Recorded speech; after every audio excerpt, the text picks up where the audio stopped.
Hi there, I am Shiley Shaw, former owner and operator of Wild Ginger's Homestead in Waterloo, Ohio. I am putting this video collection together because I have been silent far too long about the abuse, the crimes, and the atrocities committed against me, my children, grandchildren, and property since I fired and evicted Michael G. Martin. Though there is a protection order against Michael Martin, and though he's been found guilty of violating it, it doesn't seem to have prevented him from coming around the property, staying in abandoned buildings around the area, and sneaking up at nighttime, causing my animals harm and scaring my grandchildren and me. Since March of 2022, I have been surveilled, I have been followed,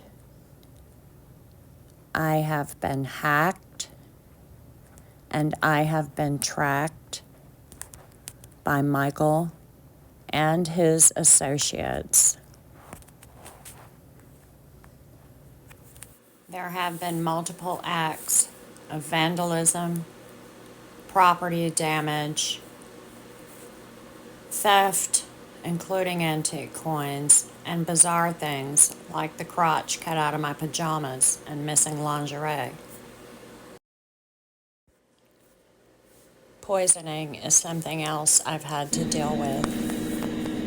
And after Mike's stray dogs began to have puppies, they became poisoned as well. I tried to take care of them, but they were messed with. They were baited so they could be snared, and they have been abused in so many different ways, including being shot and cut and chained together. This video shows somebody getting up underneath my vehicle in the middle of the night, shortly after this happened. Michael Martin's criminal history includes violence, acts of violence, and domestic violence. Here in this letter, it's plain to see that he is threatening me, even though he's under a protection order. He's threatening to ruin my name. Michael is brilliant, but I know he's not doing this alone, and I suspect this woman here, Misty Boyer, is helping him because of the issues we have had in the past. I also have a protection order against this woman because she has threatened my safety and my life. It is important to me to note that I do not really know Misty Boyer, and I don't know what her problem is. Anything I know about Miss Boyer came from her herself, the landlord down the road, or public record. If Michael was in prison because of me, he would be in there on a felony violation of a protection order. To be a snitch, there must be some type of loyalty involved. I have no loyalty to those that are trespassing, scaring, harassing, intimidating old ladies, small children, and small animals. Mike's last known appearance in Ironton, Ohio for July was on the 24th. On July 30th, I knew he had found me. And on August 1st, my animals and I were attacked at camp, 500 miles away from Ohio, in my hometown on Lake Ontario.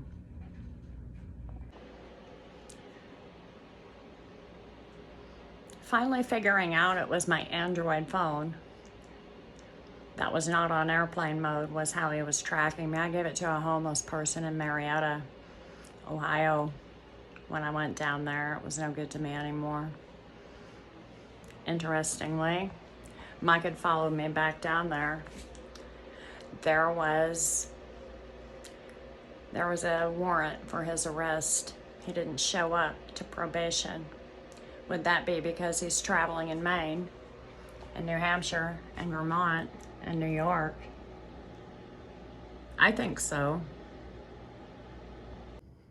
October, November of 23, I turned over a thumb drive to Detective Brad Lane at the Lawrence County Sheriff's Office, who is handling this case. I put enough together to show that something is happening.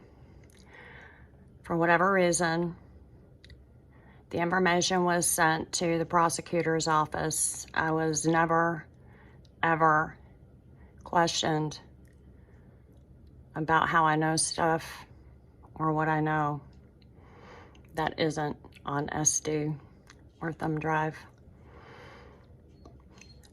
The prosecutor's office could not find, of course, enough probable cause. So the good people of the justice system in Lawrence County, Ohio, have done what they can do to help me. I have exhausted all judicial resources. Mike's been locked up off and on, and he knows a lot of people. I know how the system works. I know who you meet inside of jails, and I know how inside the jail works as well as the outside. And that is what I'm dealing with. In a world of social media where people need to hate somebody to feel better about themselves, is a whole network of people that don't mind doing bad things.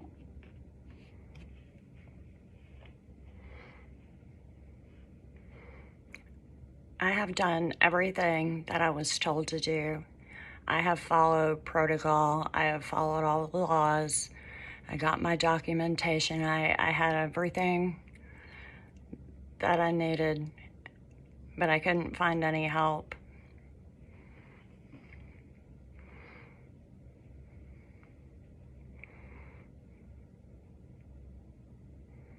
I've heard a few rumors going around about me. I don't know why people are afraid of me.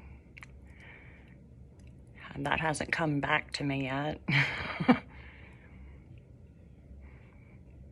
But I'm here to say that there's a difference between traumatized and crazy.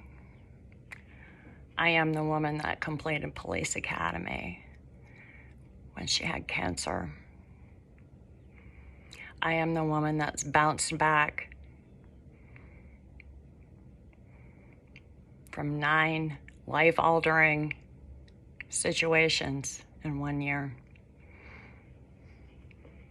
I am the one that has struggled with alcoholism and has been sober, even though all this stuff is around me. I am the one that God sustains.